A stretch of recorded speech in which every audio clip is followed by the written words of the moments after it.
get you to believe you have an obligation when you do not. They use the next one a lot. With sliders.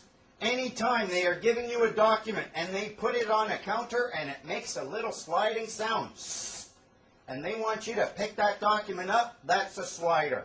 They are giving you an opportunity. It's a voluntary action. No one is taking this document and enforcing it on you. You are acting voluntarily to pick that up, and that's why they slide it like that. You go ahead and touch it if you want. You have the right to pick this up and look at it and flip it over. Say, no, I don't want this. Put it back down. Slide it right back to them. Examine what it is they're sliding to you, because every time they're sliding you something, you played hearts, where you want to get rid of the Queen of Spades. That's what they're trying to do. They're trying to get you with the Queen of Spades. Flip it over, look at it, say, no, I don't want it. Slide it right back to them. There's nothing they can do. Anytime they're using a slider, they are doing something which is going to cause you to give them authority over you. The next one that they've got is hiding the monkey. That's my monkey. Let's suppose for a moment I walk into a party, I got a monkey with a bell on its tail. My monkey is on a leash and he starts chucking dumplings at you. And you say, dude, stop that, your monkey, from chucking dumplings at me. And I say, monkey, that ain't no monkey. See the bell? See how it's attached to a furry prehensile bell holder? Monkeys have tails, not furry prehensile bell holders, therefore that's not a monkey. And you say, oh, well, where are them dumplings coming from? They will trick you into giving up your highest status, because the moment you hear that little bell on the monkey, you're looking the other way automatically. And you've got no complaints. If you ever end up in court and you try saying, Your Honor, I just didn't see the monkey, they're going to laugh at you. They're going to say, listen, Your Honor, it was on a leash, it was chucking dumplings, and I put a bell on its tail. How could you not see the monkey? And you'll have no excuse. You'll have no excuse, because they have trained you like a Pavlovian dog. The moment you hear that little bell on its tail, boom, you're looking away. I'll show you what that little monkey is later. Any questions so far?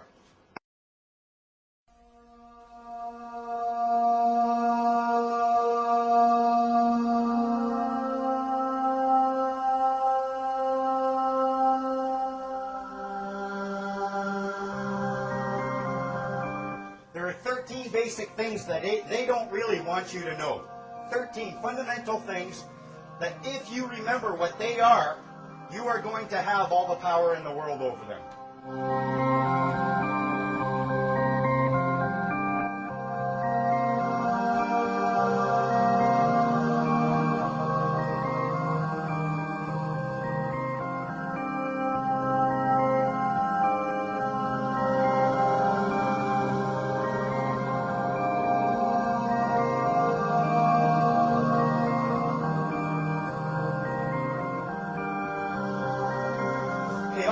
Things that I'm going to teach you, they're obvious. And the reason they have the power is because no one there can dispute it. No one, not one person who is going to try to be your opponent or your adversary is going to be able to dispute them, because they will accept it fully and completely. That's where the power lies. You are dealing with a human being. They are just human beings. They'll tell you, I'm an agent for the government, I'm a peace officer, I'm this, I'm that. No. You are a human being in a common law jurisdiction, and that's all there is to it. That's first and foremost, and I'm not forgetting that. If you remember that, they have to remember that. The key thing about remembering this is you can remember a couple of things. Yes, you can affect them. They will respond to emotion. They will respond to threats. They'll respond to a baseball bat in the bottom of their knee. They will respond. They will also respond to love, compassion, and truth. They are human beings, and if you treat them with the dignity that all human beings are worthy of, they will respond as a human being as well. Don't look at them as anything more than simply a human being using a tool. And the tool that they are using is words. All they are words. The government is just composed of human beings using words. Take away the human beings, you don't have a government. Take away the words, you don't have a government. You need those two things in order for anyone to come up to you and claim any level of authority over you. The good thing about these words is that if they start losing some of them, they lose all their authority. If someone comes up to you and points to a body of words and says, this body of words gives me authority over you, and you say, really? What does that word right there mean? And they say, I don't know. What just happened to their authority? Gone. They have to know what the words in their own mandates mean. And this is where we have what their tool that they use against us, now we're going to use it against them, because some of these words are very deceptive. They're ambiguous at least. These deceptive words, words that have ambiguous meanings that open up and allow for a change or a shift in the power structure, these words are deceptive, they're ambiguous, you can ask questions.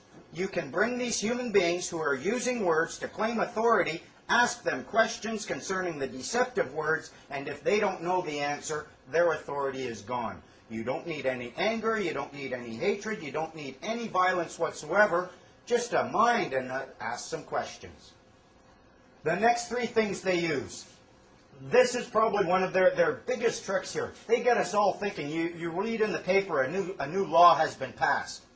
They get you thinking that these statutes are laws. Statutes are not laws. If you look it up, you'll find that the definition of a statute is a legislated rule of society given the force of law. It's a law, it's a rule that has the force of law within a structured society because somebody gave it that force. Remember, we're all equal here. Who can give those words the force of law? Only you. You have decided to give those statutes the force of law within your societal structure. A society, if you look at the definition of that, it's a number of people joined by mutual consent to deliberate, determine, and act for a common goal. Your consent is required for any statute to have the force of law, and you can spot these. They'll have the word act right in the title. Point out the word act to any government agent asking or claiming authority over you. Say, what exactly does that word right there mean? And you will be 2 steps away from consent. Consent is not assent. You don't have to make a positive affirmation in order for them to achieve consent. Your silence and inaction will raise the appearance of consent. Every time there is an election, within 30 days, your MLA, your MP, will send out to every address, every residential address, hi, your new representative. If you don't call her back within 30 days and say, no, you're not. Sorry, you're fired. She has achieved the consent she needs or he needs to act as your representative. Consent can be achieved when you do nothing. My first book was called Registration Application Submission, means drop 'em, bend over, and don't expect lube, how the government really gains power. I was angry at the time and big on long titles. These 3 words is how the government has been getting authority over us. Registration, application, submission. All of the power they have over you is because you have put your signature on a document with 1 or 2 or 3 of these words. The word registration. What does it mean? I thought I'm just putting my name down. Nuh-uh. Historically, it goes back hundreds and hundreds of years to an act of a ship's captain signing over his ship and all chattel contents to the harbor master for safekeeping.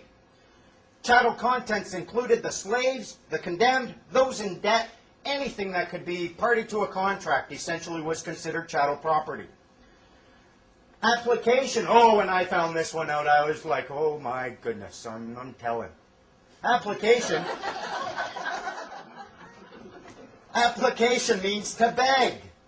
To beg, plead, petition, implore, entreat, or request. I was like, beg? I started looking at the assumptions. If you want to look at a word and figure out what this word, what effect this word is going to have on your life, you need more than just the definitions. You need to look at the assumptions that this definition rests upon, and then you need to look at the implications created. The assumptions created by begging.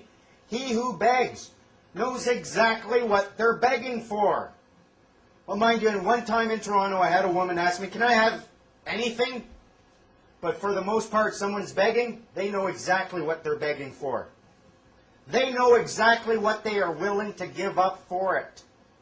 They are acknowledging the authority to grant. Or if it doesn't exist, they're willing to create it through transference. If I ask, if you beg me